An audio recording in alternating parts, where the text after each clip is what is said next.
Hello friends, मैं गौरव सिंह आप सभी का एक बार फिर से स्वागत करता हूं हमारे और आपके इस प्यारे चैनल फिजिक्स सेमेस्टर पर। तो बच्चों, अभी तक हमने इलेक्ट्रिसिटी चैप्टर में conductors and insulators, electric current, potential difference और चार्ज के बारे में स्टडी की। आज का जो बच्चों हमारा टॉपिक है दैट इज ओम्स लॉ। एक जर्मन साइंटिस्ट थे मिस्टर जॉर्ज साइमन ओम, उन्होंने एक लॉ दिया था।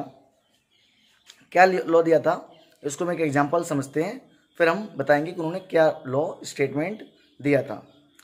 तो बच्चों, अगर आप बात करें तो ऐसे समझ लो कि मान लो कि आपके पास एक टॉर्च है। क्या एक टॉर्च है, और मान लो कि जब आपने वो टॉर्च खरीदी तो उसका जो पोटेंशियल डिफरेंस था वो 1.5 वोल्ट था। ऐसी कंडीशन में जो उसकी लाइट होगी वो हम जानते हैं ब्राइट होती है। मतलब मैं क्या कहना चाहता हूं कि जब आप नई टॉर्च लेके आते हो तो उस टाइम उसकी जो लाइट होती है वो एकदम ब्राइट होती है। जैसे जैसे टाइम बीतता है उसकी लाइट थोड़ी सी डिम हो जाती है, और लाइट जैसे जैसे कम होती है तो इसका मतलब उसका पोटेंशियल डिफरेंस गिर जाता है।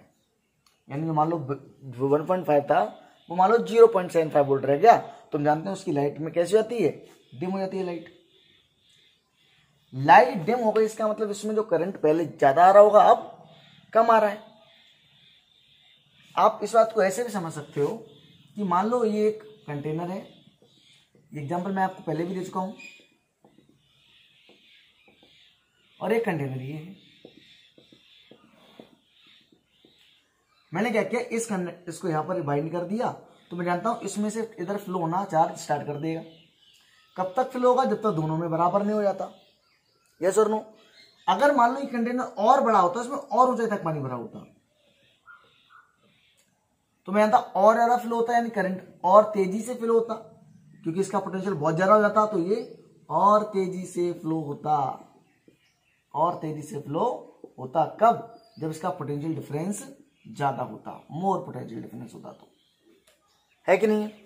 तो टॉर्च से हमने क्या देखा कि हमने देखा कि जब जब पोटेंशियल डिफरेंस ज्यादा था उसकी लाइट ब्राइट थी, उसमें बहने वाला करंट ज्यादा है।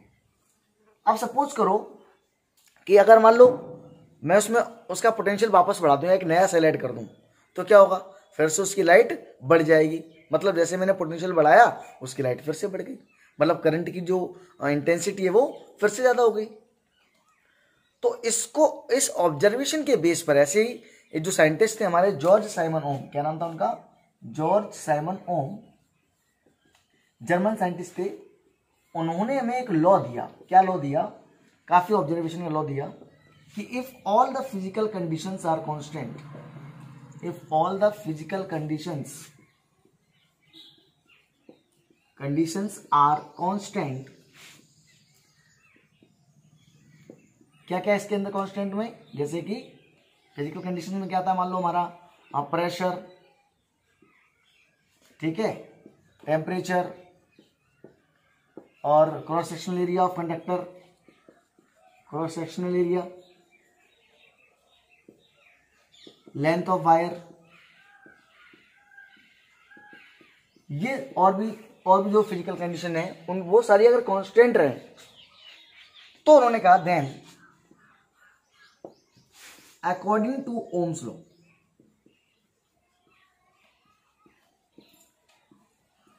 ये जो मैं लिखने जा रहा हूं ये ओम्स लॉ है हमारा, कि अगर सारी फिजिकल कंडीशंस कांस्टेंट रहती हैं तो ओम्स लॉ में क्या बताता है कि the current flowing through a conductor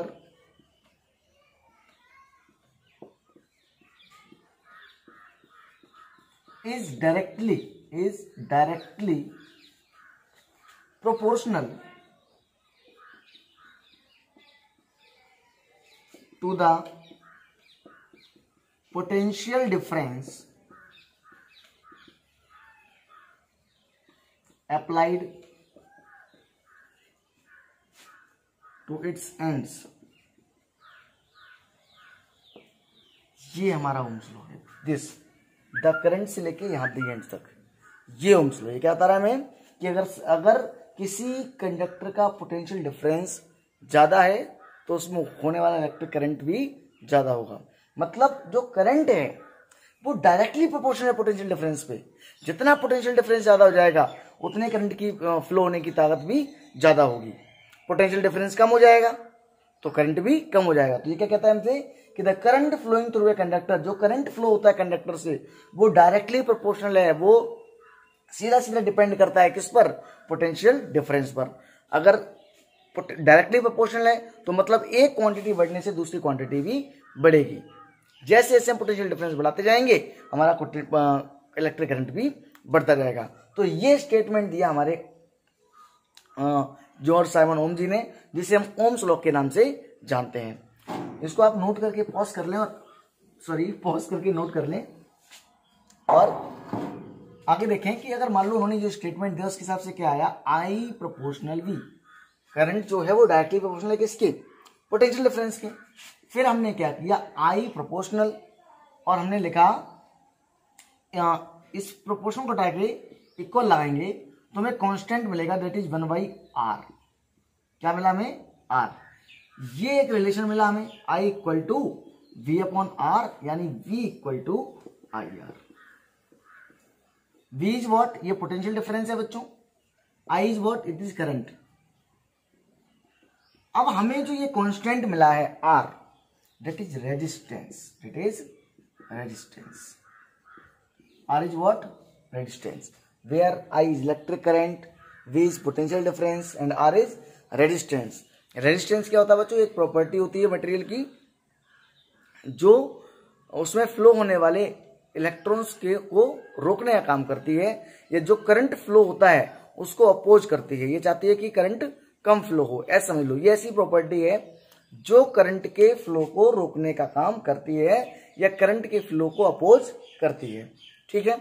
तो दिस इज रेजिस्टेंस। इसको हम डिटेल में पढ़ेंगे, परेशान नहीं होना है कि रेजिस्टेंस क्या है, आर क्या है, सब कुछ इसके बारे में पढ़ेंगे। फिलहाल हम अभी डिस्कस कर रहे हैं केवल ओम्स लॉ को, ठीक है। तो रेजिस्टेंस आपको इतना समझ लेना है भी कि रेजिस्टेंस एक ऐसी प्रॉपर्टी है, it is a property due to which there is a opposing of electric current, ठीक है। ये ऐसी प्रॉपर्टी है जिससे इलेक्ट्रिक करंट अपोज होता है। It is a property which oppose the flow of electric current. ये हमारा रेजिस्टेंस, ठीक है।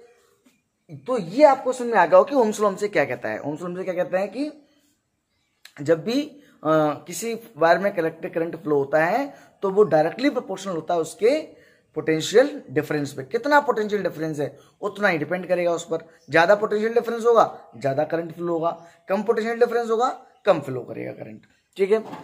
अब इसके लिए एक एक्सपेरिमेंट भी है। क्या एक्सपेरिमेंट है, experiment to prove Ohm's law, to prove Ohm's law.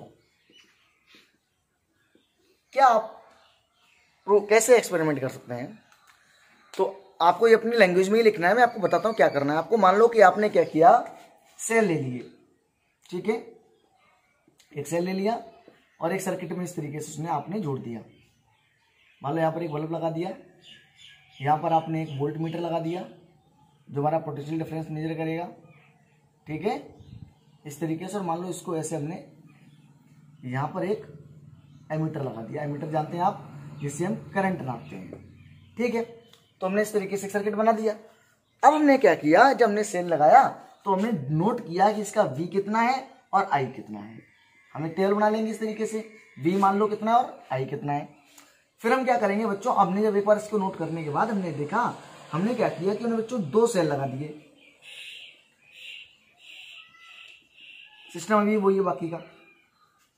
हमने फिर से क्या किया, जब हमने पोटेंशियल बढ़ा दिया, 2 सेल लगाया मतलब पोटेंशियल बढ़ाया।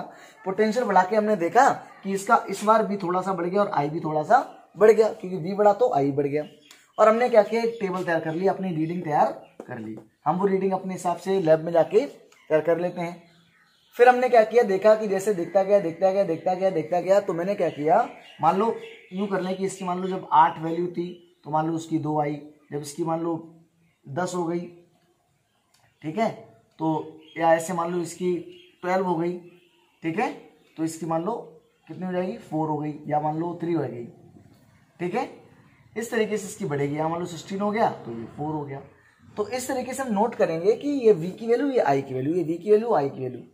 तो जब हम R करेंगे, हम जानते हैं V इक्वल टू क्या होता है, IR, तो R बराबर क्या हो जाएगा, V/I।